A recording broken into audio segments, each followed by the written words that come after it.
श्री सांब शिवाय नमः। अथ द्विचत्वारिंशोऽध्यायः।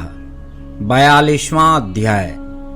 हिमालय द्वारा प्रेषित मूर्तिमान पर्वतों और ब्राह्मणों द्वारा बारात की अगवानी, देवताओं और पर्वतों के मिलाप का वर्णन।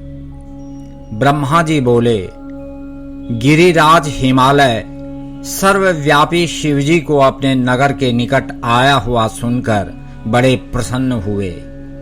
तदनंतर उन्होंने सभी सामग्री एकत्रित करके परमेश्वर की अगवानी करने के लिए बहुत से ब्राह्मणों तथा पर्वतों को भेजा और प्राणों से प्रिय ईश्वर का दर्शन करने के लिए भक्ति से परिपूर्ण हृदय वाले वे हिमालय अपने भाग्य की प्रशंसा करते हुए प्रसन्नता पूर्वक स्वयं भी गए। उस समय देवसेना को देखकर हिमवान विस्मित हो गए और मैं धन्य हूँ ऐसा सोचते हुए वे उनके सामने गए। देवता भी हिमालय की विशाल सेना को देखकर आश्चर्यचकित हो गए। इस प्रकार देवताओं तथा पर्वतों को परम आनंद प्राप्त हुआ। हे मुने, उस समय देवताओं तथा पर्वतों की विशाल सेना मिलकर पूर्व तथा पश्चिम सागर के समान शोभित हुई। वे देवता तथा पर्वत परस्पर मिलकर बड़ी प्रसन्नता से अपने को कृतकृत्य मानने लगे। उसके बाद हिमालय ने ईश्वर को सामने देखकर उन्हें प्रणाम किया और सभी पर्वतों तथा ब्राह्मणों ने भी सदा शिव को प्रणाम किया।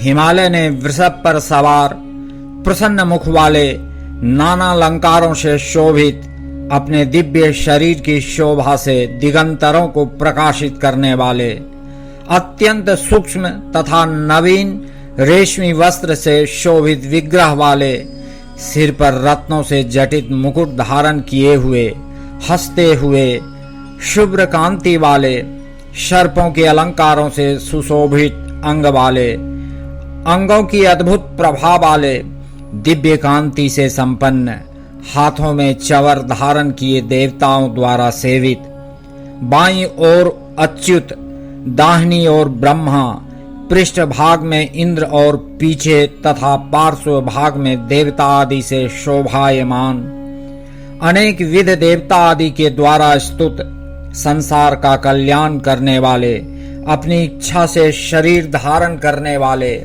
ब्रह्म स्वरूप सर्वेश्वर, वर प्रदान करने वाले, निर्गुण तथा सगुण रूप वाले, भक्तों के अधीन रहने वाले, कृपा करने वाले, प्रकृति तथा पुरुष से भी परे और सच्चिदानंद स्वरूप शिव को देखा।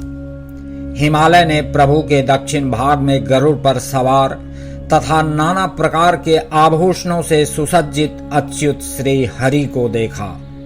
हे मुने, उन्होंने प्रभु के वाम भाग में 4 मुख वाले, महान शोभा वाले तथा अपने परिवार से युक्त मुझे देखा।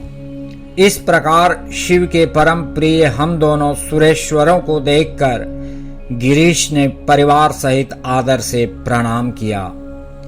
फिर गिरीश्वर ने देवाधिदेव सदा शिव के पीछे तथा पार्श्व भाग में स्थित हुए सभी देवताओं को प्रणाम किया।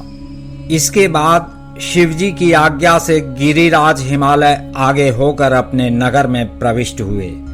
तदनंतर शेष, विष्णु तथा ब्रह्मा भी देवताओं के साथ नगर में गए। हे नारद, प्रभु के साथ जाते हुए सभी मुनि, देवता आदि एवं देवगण परम प्रसन्न हो हिमालय के नगर की प्रशंसा करने लगे।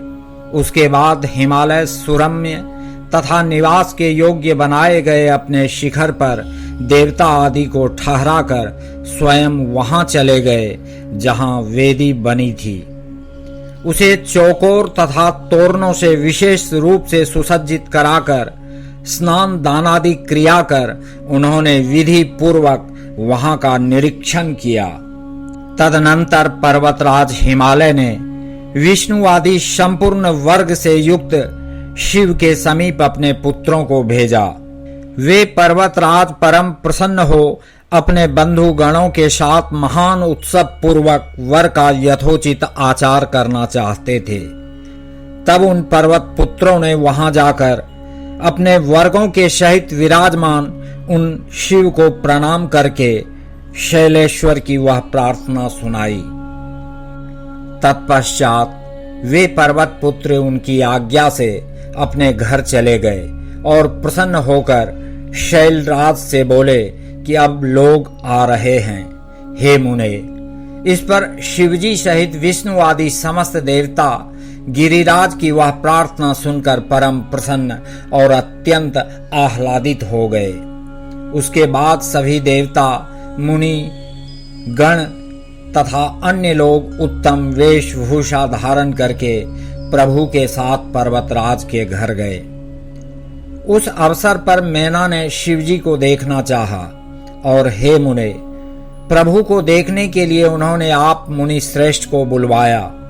तब हे मुने, आप प्रभु से प्रेरित होकर शिवजी के हृदय की बात पूर्ण करने की इच्छा से युक्त मन से वहां गए। हे मुने, आपको प्रणाम करके विस्मित मन वाली मैना भगवान शंकर के मद विनाशक रूप को देखने की इच्छा से आपसे कहने लगी।